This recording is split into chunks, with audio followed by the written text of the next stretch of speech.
Madam நிர்வாக குழு அப்படின்னு சொல்றீங்க, ஆனா வந்து இடைத்தரகர்கள் செயல்பட்டு கொஸ்டின் பேப்பர் லீக் பண்ணியிருக்காங்க. 30 லட்ச ரூபா வரைக்கும் வந்து விலை பேசி மாணவர்கள் வாங்கியிருக்காங்க. கெமிஸ்ட்ரியில் ஒரு பையன் வந்து 5 மார்க் வாங்கியிருக்காரு, பிசிக்ஸ்ல வந்து 82 மார்க் வாங்கியிருக்காங்க. இல்ல அதுதான் அது எல்லாம் இல்ல இல்ல அது நிர்வாக குறைபாடு தான். வேற என்ன குறைபாடு? ஆக இல்ல இது வந்து இல்ல ஒரு நிமிடம் எது என்னவாக இருந்தாலும் அது களையப்படும்னு சொல்லியிருக்காங்க. நீங்க பாத்தீங்கன்னா சில நேரங்களில் டிஎன்பிஎஸ்சி எக்ஸாம்ஸ்ல இத மாதிரி சில பிரச்சனைகள் பல மாநிலங்களில் வந்திருக்கிறது. ஆனா அந்த பரீட்சைகள் முறைப்படுத்தப்பட்டிருக்கிறதே தவிர முற்றிலுமாக நீக்கப்படவில்லை. ஏனென்றால் இது ஒரு நிமிஷம் தம்பி, நான் ஆர்கியூமெண்ட்டுக்கு வரலாமா தம்பி? அதனால என்னை பொறுத்த மட்டில் இது எங்களோட நிலைப்பாடு மட்டும் இல்லை. நான் ஏற்கனவே சொல்றேன், தமிழக மாணவ மாணவிகள் எவ்வளவு நம்பிக்கையோடு லட்சக்கணக்கில் இந்த தேர்வை எழுதுகிறார்கள். லட்சக்கணக்கில் அவர்கள், ஏன்னா இதற்கு முன்னால நீங்க பாத்தீங்கன்னா அதற்கு பின் அவர்கள் இன்னைக்கு வந்து பயிற்சி மையங்களை வேண்டுமானால் கட்டுப்படுத்தலாம். இப்ப தமிழகத்துல நீட் தேர்வே ஒட்டுமொத்தமாக வேணாம் என்று சொல்வதற்கு பதிலாக மாணவர்களை பயிற்றுவிக்கலாம், மாணவர்களுக்கு பயிற்சி கொடுக்கலாம், அவர்கள் அந்த தனியார் மையங்களை கட்டுப்படுத்தலாம். அதுல நீங்க கவனம் செலுத்துங்க. ஆனால் நிச்சயமாக இல்ல ஆர்ப்பாட்டம்லாம் அறிவிக்கட்டும். ஆனா யார் காலத்துல நீட்டை பற்றி ஆரம்பமாகினது, யார் காலத்துல அவர்களுக்கான விதை விதைக்கப்பட்டது, யார் காலத்துல யாரோட மனைவி அதுக்காக போராடி உச்ச நீதிமன்றத்தில் அதற்கான அனுமதியை வாங்கி தந்தார்கள், இதையெல்லாம் நீங்க பார்க்கணும்ல. அவங்களே தான் உச்ச நீதிமன்றத்திற்கு முன்னால் நின்று பேட்டி கொடுத்தாங்க. யார் நினைத்தாலும் நீட்டை தவிர்க்க முடியாது, ஏனென்றால் இது உச்ச நீதிமன்றத்தின் தீர்ப்பு. உச்ச நீதிமன்றம் இப்ப என்ன சொல்லியிருக்காங்க, இதுல உள்ள என்ன சின்ன பிரச்சனைகள் இருந்தாலும் அது முற்றிலுமாக களையப்பட வேண்டும் தான் உச்ச நீதிமன்றமும் சொல்லி இருக்கிறார்கள். ஆக நம்ம சட்டத்தையும் மதிக்க வேணும், சட்டத்தையும் மதிக்க வேணும். அதைத்தான் நாங்கள் இங்கே தெளிவாக சொல்கிறோம். நான் எங்களது கருத்தை நீட்டை பொறுத்த மட்டில் எனது கருத்தை நான் மிக தெளிவாக பதிவு செய்து விட்டு வேற ஏதானா கேளுங்க. அப்புறம் அடுத்தால மரியாதைக்குரிய அண்ணன் அவர்கள் தமிழகத்தில் நிலவி கொண்டிருக்கின்ற சில பிரச்சனைகள் பற்றி அவங்க பேசுவாங்க. வேற ஏதானா எல்லாரும் போவோம். அதுக்குதான் மையக்குழுல எங்களுக்காக பட்டியல் தயாராகி கொண்டிருக்கிறது. எல்லாருமே போவோம். ஏன்னா முழு ஒத்துழைப்பு, நாங்கள் கூட்டணி கட்சி வேட்பாளர்களுக்கு முழு ஒத்துழைப்பு கொடுக்கப்படும். அதில் எந்தவித மாற்று கருத்தும் இல்லை. அதே மாதிரி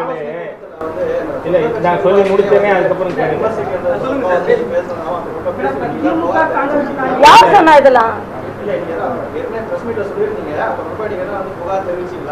இல்ல நான் எங்க பிரஸ் மீட்ல என்ன சொல்லியிருந்தேன்? இல்ல ஒரே ஒரு நிமிஷம். இதுல என்னமோ நான் இப்ப புகார் தெரியும், நான் இன்னும் பேசவே ஆரம்பிக்கல. என்னோட சப்ஜெக்ட் என்னதான் வருது. அதனால தவறா தயவு செய்து சொல்லாதீங்க. அதே மாதிரி நேர்மறையாக சொன்ன சில கருத்துக்கள் வேண்டுமென்ற ஏதோ கட்சிக்கு எதிராக சொன்ன மாதிரியும் தலைவருக்கு சொன்னா எதிராக மாதிரியும் தயவு செய்து நீங்க சொல்லாதீங்க. நான் என்னோட கருத்தை இப்ப எங்க எல்லாத்துக்குமே கருத்து சுதந்திரம் இருக்கு. அதை இப்ப கூட என்னமோ நான் நிர்வாகிகளுக்கு எதிராக கருத்து சொன்ன மாதிரி அப்படிலாம் இல்லை. நான் எல்லாரையும் மதிக்கிறேன்.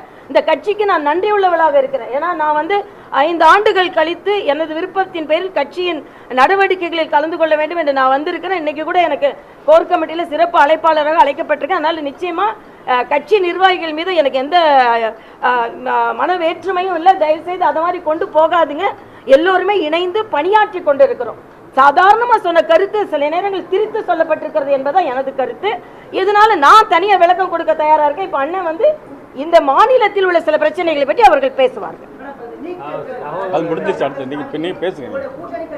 நீ பேசு. அதாவது இதையே திருப்பி பேசிட்டு இருக்க முடியாது. நம்ம தமிழ்நாட்டில் நேற்றைய தினம் முக்கியமாக ஒரு அறிக்கை ஜஸ்டிஸ் சந்துரு அவர்கள் தனிநபர் கமிஷனோட அறிக்கை தமிழக முதலமைச்சர் அவருக்கு கொடுக்கப்பட்டிருக்கு.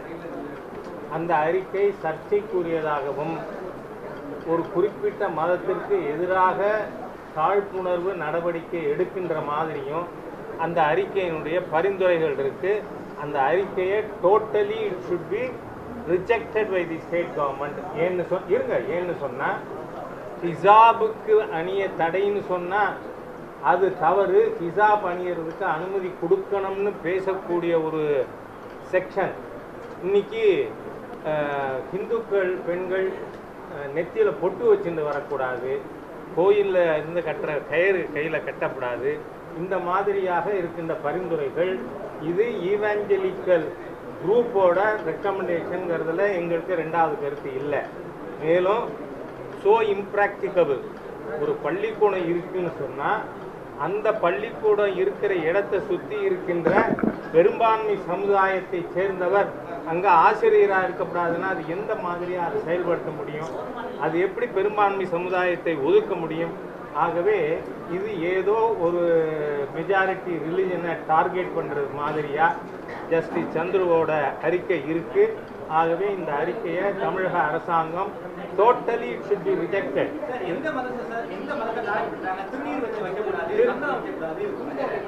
சொல்லி இருக்கு. நீங்க என்ன பத்தி பேச விடாம நீங்க ரொம்ப அதிகமா பேசுறீங்க. கொஞ்சம் அவரோட கருத்தை நிறைவு செய்யட்டுப்பா. சொல்லி முடிச்சிடுறேன். நீங்க நெத்தியில பொட்டு வைக்கப்படாதுன்னா அது யாருக்கு எதிராக?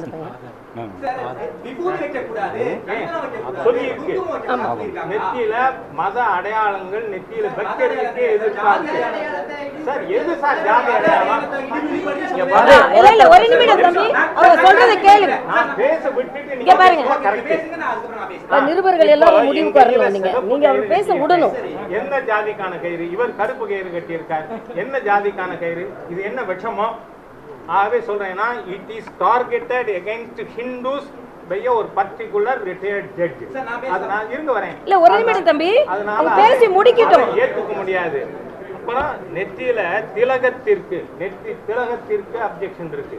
அது எப்படி பண்ண முடியும்? நீங்க இந்த திலகம் வச்சுன்னு வரப்படாதுன்னு சொல்லி எந்த மாதிரியா பேச முடியும்? அடுத்தது பெரும்பான்மை சமுதாயம் அந்த பள்ளிக்கூடம் இருக்கிற இடத்துல இருக்கிற மெஜாரிட்டி கம்யூனிட்டி, இவங்க அதுக்கு பேரு டாமினன்ட் கம்யூனிட்டின்னு சொல்றாங்க. எந்த ஏரியாவில் எந்த கம்யூனிட்டி டாமினன்ட்? சவுத்துல பார்த்தா ஒரு கம்யூனிட்டி எண்ணிக்கை கூட இருக்கலாம், மேற்குல பார்த்தா ஒரு கம்யூனிட்டி எண்ணிக்கை கூட இருக்கலாம், வடக்க பார்த்தா வேற இருக்கலாம். ஆனா ஜாதி சர்டிபிகேட்டையும் ஒழிச்சு வைக்கணுமா? What is this? ஆகவே இந்த ஜஸ்டிஸ் சந்துருவோட டோட்டல் ரெக்கமெண்டேஷன்ஸு ஏதோ உள்நோக்கத்தோட அவர் கொடுக்கப்பட்டிருக்கு. அதனால it should be rejected. That is our stand.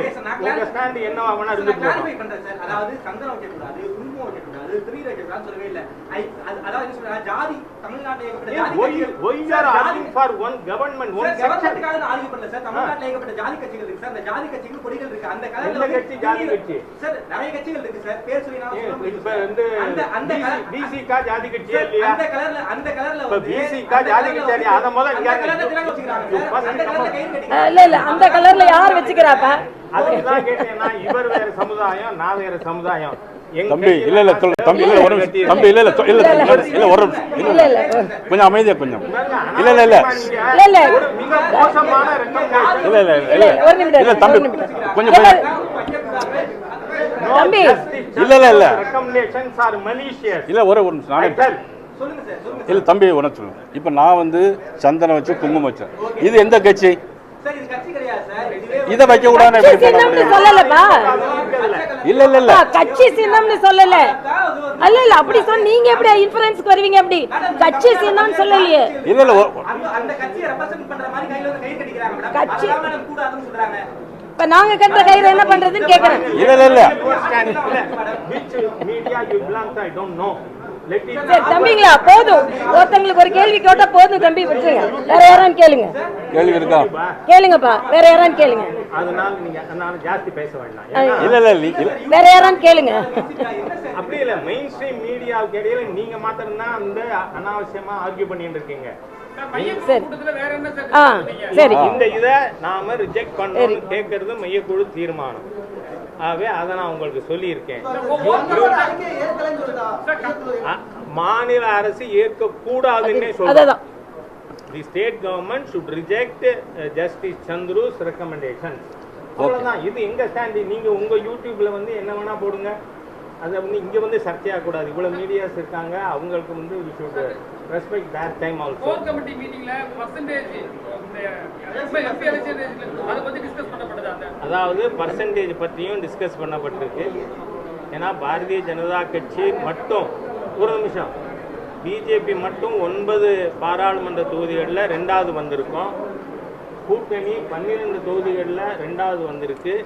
வந்து டோட்டல் மொத்தம் 12 தொகுதிகளில் நாங்கள் 2வது இடம் வந்திருக்கோம். 18.6% எங்களுக்கு வாக்கு கிடைச்சிருக்கு. மொத்தம் 80,000 என்டிஏக்கு கிடைச்சிருக்கிற வாக்குகள் 80 லட்சம். டிஎம்கே என்ன சொல்றாங்கன்னா 202 எம்எல்ஏ சீட்ல அவங்க முன்னாடி இருக்காங்க. ஏடிஎம்கே கூட 8 எம்எல்ஏ சீட்ல முன்னாடி இருக்காங்க. பிஜேபி ஒரு இடத்துல வந்திருக்கான்னு கேக்குறாங்க. இன்னும் 2 வருஷம் இருக்குல்ல. இப்போதைக்கு 80 இடங்கள் 6% ஓட்டு தான் இப்ப குறைஞ்சிருக்கு. இருங்க, நீங்க கேட்டுட்டீங்க. முதலுக்கு பக்கத்துல வந்திருக்கோம்ப்பா. நான் சொல்றேன், இப்போ போன பார்லிமெண்ட் தேர்தலுக்கும் இந்த பார்லிமெண்ட் தேர்தலுக்கும் திமுக 3 ஆண்டுகளில் 6% ஓட்டு இறங்கியிருக்க. மீதி 2 வருஷத்துக்கு இன்னும் அதிகமாக குறையும்.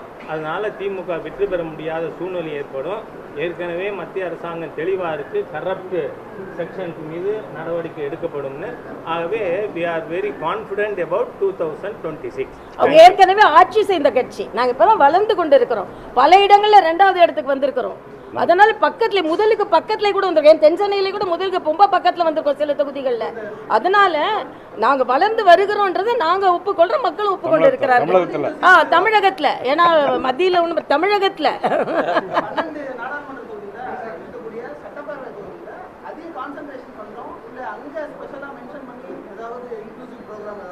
அதெல்லாம் நாங்க இனிமே உங்கள்ட்ட இருந்து கைடன்ஸ் இல்ல, உங்க வழிகாட்டுதலை இனிமே மாத்தி இல்ல இருக்கு அதுல வேற சொன்னீங்க. ஏகப்பட்ட நியூஸ் வந்து ரிப்போர்ட் ஆயிருக்கு சார். பள்ளிகள்ல வந்து சாதி கேட்கலாம், மாணவர்களுக்கு சாதி அமர்வு அதிகமாயிருக்கு. பாருங்க, இத பத்தி நிறைய நியூஸ் ரிப்போர்ட் ஆயிருக்கு. நமக்குள்ள டிபேட் இல்ல. உங்க டிவிக்கு தனியா இப்ப முத வேங்கை வயல்ல என்ன பண்ணிருக்காங்க? வேங்கை வயல்ல கண்டுபிடிச்சிட்டாங்களா? அது மாத்திரம் இல்ல, புதுக்கோட்டையில சாணி கிடக்கு. ஆக முத நீங்க அந்த சாதி முதல் கயிறுல மட்டும் வரல. முத நீங்க சாதி முதல்ல ஸ்கூல்ல நாங்குநேர்ல என்னாச்சு மாணவர்களுக்கு? அதனால சாதிய வேற்றுமைகளை திராவிட முன்னேற்ற கழகத்தின் ஆட்சியில கடந்த 100 நாளுக்குள்ள 400 கொலை நடந்திருக்குங்க. First, let us not lose sight of it. Okay, thank you. சென்னையில மட்டும் 6 கொலை ஒரே வாரத்துல.